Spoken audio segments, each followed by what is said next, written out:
man. Stephen, tell us Hey, what your Steve. what's your question, brother? Here's the question. I'll say it succinctly because my wife is waiting to go up to the country. She's driving to Sukkot, Baruch Hashem. Okay. Anyway, Romans 3:2.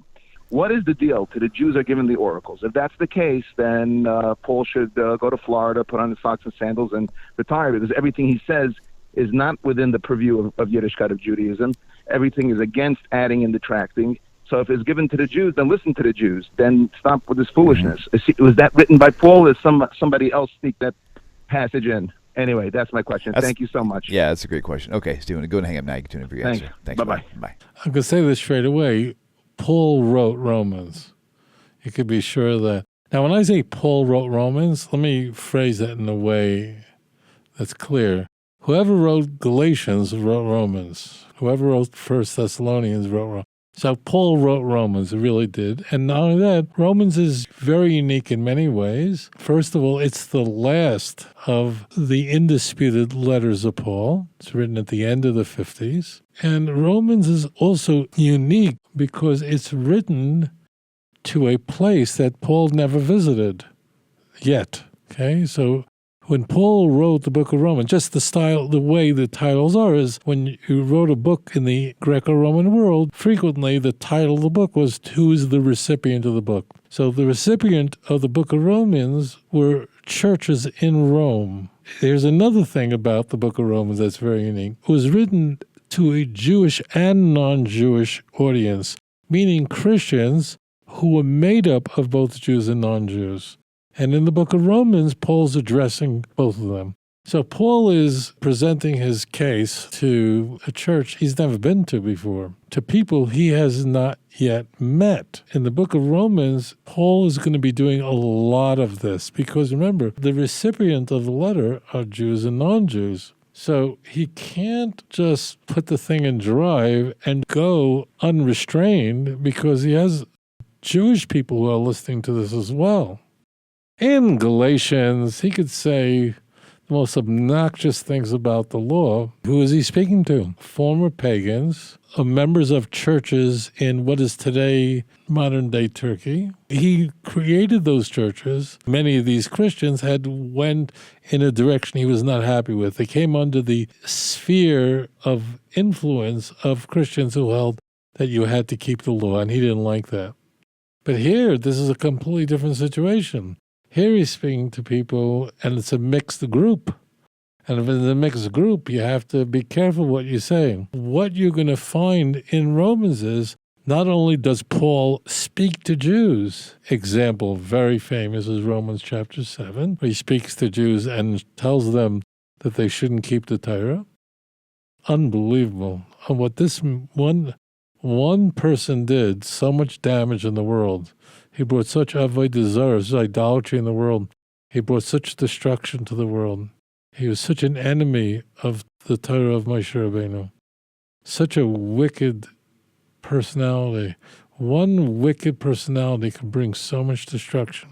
So what he does is he hedges himself in Romans. If he attacks the law, so he says, am I saying that the law is not? No! Am I saying there's no advantage to a Jew? That's a style. It's kind of being like a politician because he has more than one audience, meaning you have one audience who are Gentiles, meaning they're former pagans, and you have another audience who are former Jews who became Christians. But the former Jews who became Christians, this is in the 50s. It means Romans was written at the end of the 50s. These are not 10 generations later. These are the first generation of Jews for Jesus. I remember years ago, he's dead, and his name escapes me. He's a missionary from San Antonio, Texas, who befriended me and we talked. His name, he's dead. There's a number of famous missionaries from San Antonio, and he's an old apostate. He converted, I don't know, in the 50s or whatever. And I remember he told me, he says, I can't eat pork. It's disgusting. I can't. Pork I can't eat. He said to me, I have a Jewish stomach. He has a Jewish. I don't know what that means exactly, what he eats, where he eats, but he would not eat pork. Could not eat pork, couldn't eat shallot. Couldn't do it. Not that for religious reasons. It's disgusting. I'll tell you another funny story. So there's a missionary who I know him for at least 30 years. I'm not going to say more. He's a very famous missionary in the state of Texas. We'll leave it there. And I know him very well. We talked many, many years ago. I've been to his home. Don't ask, okay? And we've been friends through everything. And in the beginning, he would argue with me and tell me why I should believe in Jesus, blah, blah. And then it turned around to the point that I can't read minds. I don't want to say it on air either. Whatever it was, it came to a thing, and I don't want to say more because people could know who he is. And he's really one of the most famous missionaries in the United States. So he is in the Messianic movement, married someone who was not Jewish, and he had children. And I'll never forget it. He and I got together in Jerusalem, and when he would come to Israel, we would meet here. And he said to me, I don't remember his words, but his children celebrate Christmas. And he was bemoaning the fact that his daughter has a Christmas tree at home, and his son celebrates Easter, because that's what happens to them. That means the whole excitement of the first generation doesn't go to the next generation, because these are ex-Jews. They become converts to Christianity, a.k.a. Messianics. But the first generation, they still have some feeling. Like, to them, Christmas is weird. But to their kids, they raise them like Goyim. Yeah, they were raised in the Messianic movement, but it's like the second generation of J witnesses or Mormons. The second, third generation of Mormons. They're chilled out. They're not all spinned up like their parents who actually became converted to the Church of Latter-day Saints. And he's bemoaning the fact that his kids celebrate Christmas and Easter because his children married non-Jews. And I looked at him. I'll never forget. We were sitting in a Jerusalem restaurant, and I'm just staring at him. And he's kind of crying on my shoulder that his kids have Christmas trees. And I don't want to hurt his feelings, but I turn to him and I say, like, what were you thinking? What did you think? You'd have Lubavitchers, you'd have Hasidic children. I mean, getting back. So when we're talking about Paul writing in the 50s to an audience that's partially Jewish, those Jews are themselves apostates. Those Jews actually became Christians. That means that they're the first generation of this. So they have some feeling. They have something. The next generations, they're all gone. In 2, 3, finished.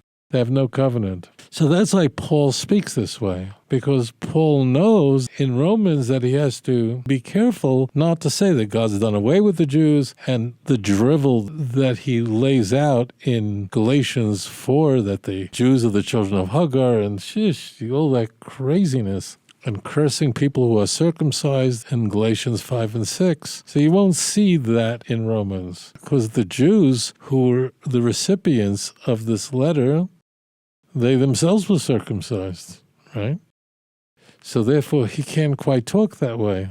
And he spoke out of many sides of his mouth. And that's why the book of Romans is different. And this style, do you think, well, no, to them was given the promises, to them this. Hey, does it mean the law is this? No, you could read Romans 9, 10, 11. That's the way Paul writes. But you have to understand why he's writing that way. And who are the recipients? Who's the audience to this horrendous work?